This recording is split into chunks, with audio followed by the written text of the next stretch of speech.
अल्हम्दुलिल्लाह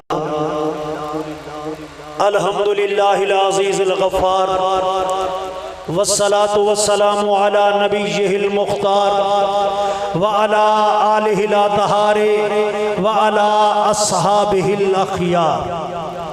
अम्मा बाद फ़अऊज़ु बिल्लाहि मिनश शैतानिर रजीम। बिस्मिल्लाहिर रहमानिर रहीम। मा काना मुहम्मदुन अबा अहदिम मिर रिजालिकुम वलाकिन रसूलुल्लाहि व खातमन नबिय्यीन। इन्नल्लाह व मलाइकतहु युसल्लूना अलन नबी या अय्युहल्लज़ीना आमनू सल्लू अलैहि व सल्लिमू तस्लीमा। तमाम अहबाब मोहब्बत से ज़ौक़ शौक़ से अपने आका की बारगाह में तोहफ़ा दुरूद व सलाम पेश फरमाएं।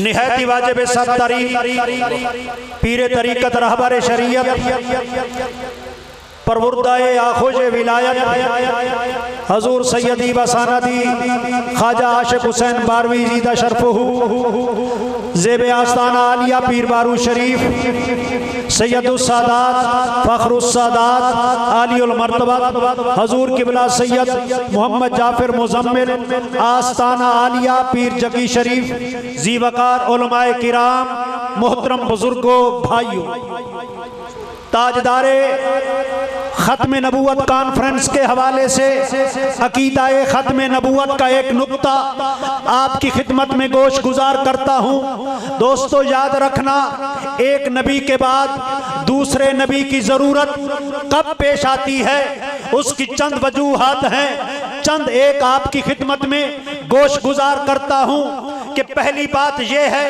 कि जब एक नबी किसी खास इलाके के लिए आया हो और किसी इलाके में उसकी नबूवत ना हो, उस इलाके में नबूवत न पहुंची हो, उस इलाके में कोई नबी ना आया हो, तो फिर रब्बे ज़ुल जलाल एक और नबी को भेजते हैं कि जिस इलाके में जिस मुल्क में कोई नबी नहीं आया, रब्बे ज़ुल जलाल उनकी हिदायत के लिए नबी को भेजता है। लेकिन याद रखना, बाकी नबी जो मेरे नबी से पहले आए किसी खास इलाके के लिए थे, किसी मुल्क के लिए थे, लेकिन जब मेरे नबी आए हैं तो मेरे नबी ने ऐलान किया, लोगों मैं किसी एक इलाके के लिए नहीं, एक मुल्क के लिए नहीं, एक कौम के लिए नहीं, उर्सिलतु इलल खल्क़ काफ़ा, मैं अल्लाह ताला की सारी मखलूक के लिए नबी बनकर आया हूं। जब मेरा नबी पूरी कायनात का नबी बन के आया है, इलल खल्क फरमाया।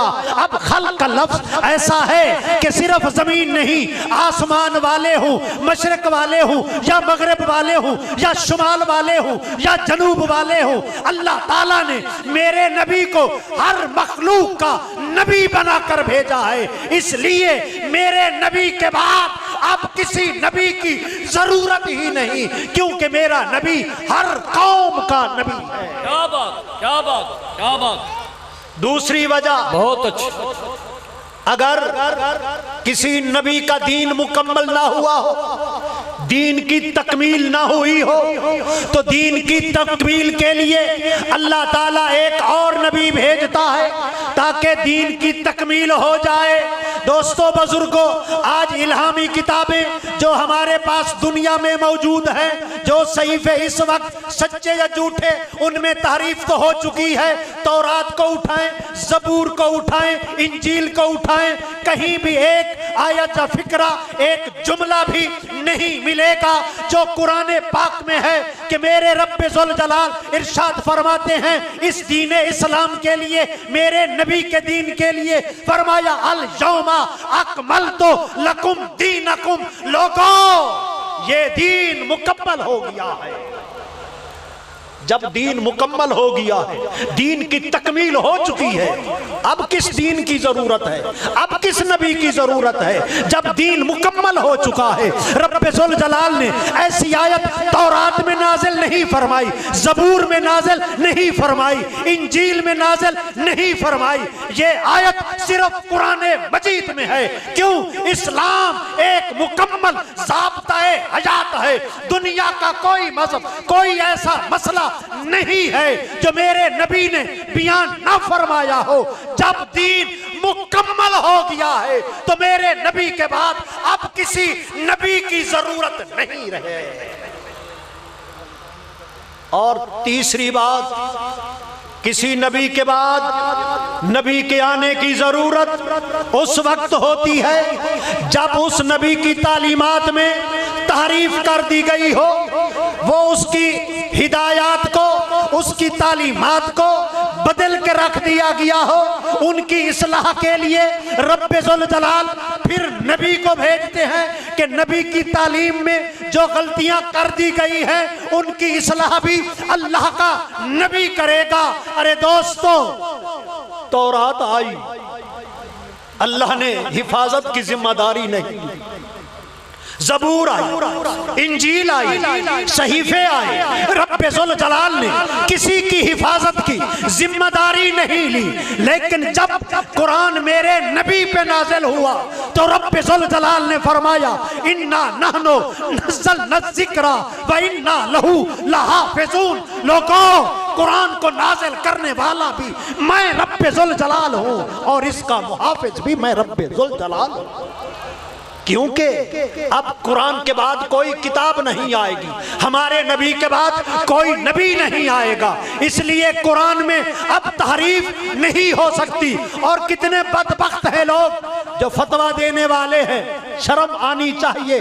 कलमा भी पढ़ते हो, खुदा की कसम ऐसी बात जो मुफ्ती तारिक मसूद ने, ये मुफ्त से मुफ्ती ने ये बकवास की है कि नबी उम्मी थे, अनपढ़ थे, लिखना नहीं जानते थे, सहाबा से लिखवाते थे, सहाबा गलतियां कर जाते थे, वो गलतियां आज भी। अरे तू पैगाम क्या देना चाहता है? अगर ये बकवास कोई ईसाई करता, कोई यहूदी करता तो मुसलमान मुमालिक उसके कत्ल का फतवा देते। अरे ऐ मुसलमानों, मुझे वो बात भी याद है जब मैं कॉलेज का स्टूडेंट था और स्विट्जरलैंड के एक डॉक्टर ने बकवास की थी कि ये मिर्गी का मर्द इंसानों को होता है, और आगे लिखता लिखता अलामात लिखते लिखते उसने बकवास की थी ये मर्ज माजल्ला माजल्ला मुसलमानों के नबी को भी होता था और मुसलमान उसको वही कहते हैं।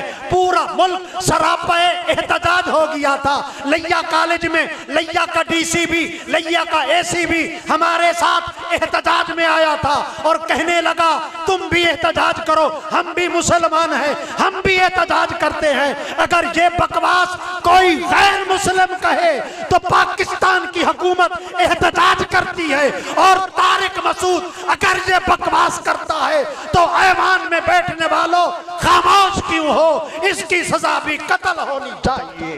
ताजदारे खत्म नबूवत, ताजदारे खत्म नबूवत। लब्बैक या रसूल अल्लाह, लब्बैक लब्बैक लब्बैक या रसूल अल्लाह, लब्बैक लब्बैक लब्बैक या रसूल अल्लाह, लब्बैक लब्बैक लब्बैक या रसूल अल्लाह, लब्बैक। दोस्तों और बुजुर्गों, ऐसी बकवास पहले भी 1823 में जब इस्माइल देहलवी ने तकवीयतुल ईमान नामी किताब लिखी थी, उसमें भी आज भी वो बकवास वो आज भी मौजूद है कि जब कुरान नाजिल होता था तो मारे दहशत के नबी बदहवास हो जाते थे और पता नहीं चलता था कि क्या नाजिल हुआ। जब होश आता तो सहाबा से मशवरा करके कुरान लिख लिया करते थे। अरे दोस्त, अगर स्विट्जरलैंड का डॉक्टर बकवास करता है तो पूरा आलम इस्लाम सरापा एहतजाज होता है। आज इस्लाम की शक्ल में, मौलवी की शक्ल में, मुफ्ती की शक्ल में अगर वही बकवास मुसलमान के रूप में कोई ईसाइयों का, यहूदियों का एजेंट करता है तो हुकूमत पाकिस्तान खामोश क्यों है? हम सुन्नी एहतजाज भी करते हैं, मुतालबा भी करते हैं। ऐसी किताबों पर भी पाबंदी होनी चाहिए और ऐसे मुफ्तियों पर भी पाबंदी होनी चाहिए। बेशक बेशक। और फिर एक और बात भी अर्ज करता जाऊं, पिछले दिनों आपने सुना होगा कि पाकिस्तान के चीफ जस्टिस फैज ईसा ने यह कहा था कि अकलियतों के भी हकूक होते हैं। अरे जस्टिस साहेब, तूने आईने पाकिस्तान को अभी तक नहीं पढ़ा है तो समझा क्यों नहीं? अरे पाकिस्तान के आईन को जो तस्लीम करता है वो पाकिस्तान का शहरी होता है। पाकिस्तान के शहरी के हकूक उसको मिलते हैं जो पाकिस्तान के आईन को तस्लीम करता है। और आज तक मैं दावे से कहता हूं, किस मिर्जाई ने, किस अहमदी ने, किस कादियानी ने पाकिस्तान के आईन को तस्लीम किया है? अगर आईन पाकिस्तान को उन्होंने तस्लीम किया है तो उनको लिखना पड़ेगा वो गैर मुस्लिम है, वो मुसलमान कहला नहीं सकते। जब वो आईन पाकिस्तान के पाबंद है तब आप उनको उनके शहरियत के, उसको अपनी अकलियत के हकूक दे सकते हैं।